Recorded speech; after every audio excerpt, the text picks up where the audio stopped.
left the party at like 2 a.m. to drive back to my house. And I looked at him like, I'm looking at you. I'm like, bro, you all right to drive? He's like, good to go. Like, looked me in the eyes, seemed totally fine.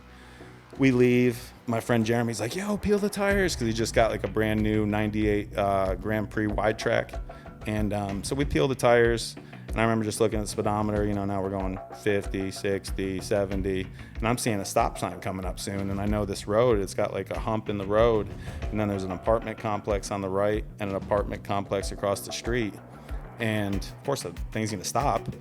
Now we're going 80, 90, and you hear me like a little girl, like, stop, like as loud as I could.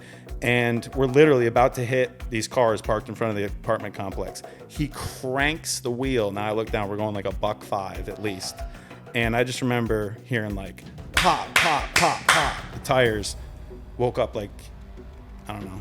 It seemed like weeks later, but I guess it was only a day or two, in the hospital on an IV and a morphine drip. Super pissed off, and didn't know what happened. And, I didn't realize the outcome yet. So we actually flipped about 18 feet in the air, 2 trees.